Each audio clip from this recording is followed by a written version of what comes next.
गणेश जी महाराज की जय। हारे के सहारे की जय। ओम नमः शिवाय।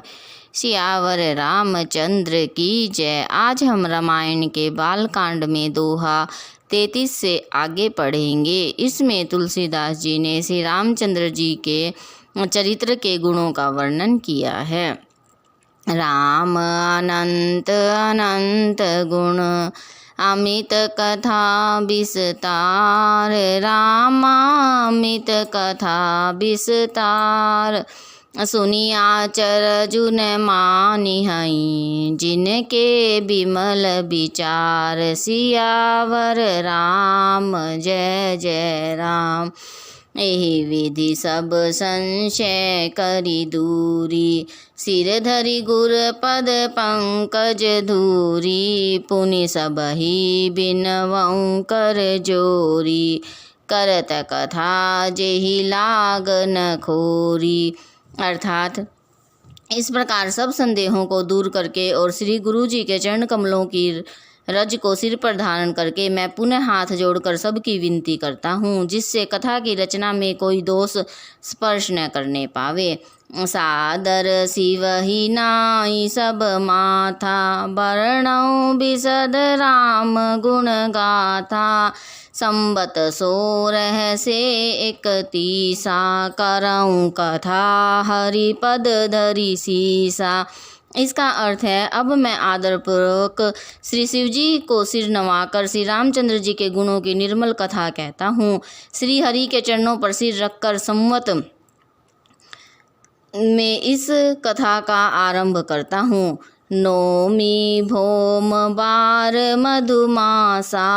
अवधपुरी यह चरित प्रकाशा। जेहि दिन राम जन्म श्रुति गावहीं। तीरथ सकल तहाँ चली आवहीं। चैत्र मास की नवमी तिथि मंगलवार को श्री अयोध्या जी में यह चरित्र प्रकाशित हुआ। जिस दिन श्री राम जी का जन्म होता है, वेद कहते हैं उस दिन सारे तीर्थ वहाँ चले आते हैं। असुर नाग खग नर मुनि देवा। आई करहि रघुनायक सेवा। जन्म महोत्सव रचहि सुजाना। करहि राम कल कीर्ति गाना। असुर नाग पक्षी मनुष्य मुनि और देवता सब अयोध्या जी में आकर श्री रघुनाथ जी की सेवा करते हैं। बुद्धिमान लोग जन्म का महोत्सव मनाते हैं और श्री राम जी की सुंदर कीर्ति का गान करते हैं। मंजहि सज्जन वृंद बहु। पावन सरजू नीर। रामा पावन सरजू नीर। जपहि राम धरि ध्यान उर। सुंदर श्याम शरीर। सियावर राम जय जय राम। मेरे प्रभु राम जय जय राम। इस दोहे का अर्थ है, तुलसीदास जी कहते हैं, सज्जनों के बहुत से समूह उस दिन श्री सरयू के पवित्र जल में स्नान करते हैं और हृदय में सुंदर श्याम शरीर श्री रघुनाथ जी का ध्यान करके उनके नाम का जप करते हैं। दरस परस मंजन अरूपाना। हरई पाप कह वेद पुराना। नदी पुनीत अमित महिमा अति। कही न सकही शारदा बिमल मति। वेद पुराण कहते हैं श्री सरयू जी का दर्शन, स्पर्श, स्नान और जलपान पापों को हरता है। यह नदी बड़ी ही पवित्र है। इसकी महिमा अनंत है, जिसे विमल बुद्धि वाली सरस्वती जी भी नहीं कह सकती। राम धाम दापुरी सुहावनी। लोक समस्त विदित अति पावनी। चारि खानी जग जीव अपारा। अवध तजे तनु नहीं संसारा। यह शोभ्यमान अयोध्यापुरी श्री रामचंद्र जी के परम धाम को देने वाली है। वह सब लोकों में प्रसिद्ध है और अत्यंत पवित्र है। जगत में 4 खानी के अनंत जीव हैं। इनमें से कोई भी अयोध्या जी में शरीर छोड़ते हैं वे फिर संसार में नहीं आते। सब विधि पूरी मनोहर जानी, सकल सिद्धि प्रद मंगल खानी, विमल कथा कर कीन आरंभा, सुनत न साही काम मद दंभा। इस अयोध्यापुरी को सब प्रकार से मनोहर, सब सिद्धियों की देने वाली और कल्याण की खान समझकर मैंने इस निर्मल कथा का आरंभ किया, जिसके सुनने से काम, मद और दंभ नष्ट हो जाते हैं।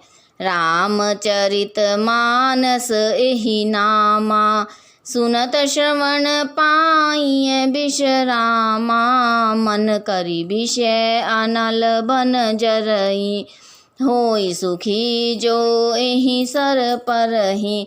इसका नाम रामचरित मानस है, जिसके कानों से सुनते ही शांति मिलती है। मन रूपी हाथी विषय रूपी दावानल में जल रहा है, वह यदि इस रामचरित्र मानस रूपी सरोवर में आ पड़े तो सुखी हो जाए। रामचरित मानस मुनि भावन, बिरंचऊ शंभु सुहावन पावन, त्रिविध दोष दुख दारिद दावन, कली कुचाली कली कलुष न सावन। यह रामचरित्र मानस मुनियों का प्रिय है। इस सुहावने और पवित्र मानस की शिवजी ने रचना की। यह तीनों प्रकार के दोषों, दुखों और दरिद्रता को तथा कलयुग की कुचालों और सब पापों का नाश करने वाला है। रचि महेश निज मानस राखा, पाई सुसमय शिवासन भाषा, ताते रामचरित मानस भर, धरऊ नाम ही हेरि हर्षिहर।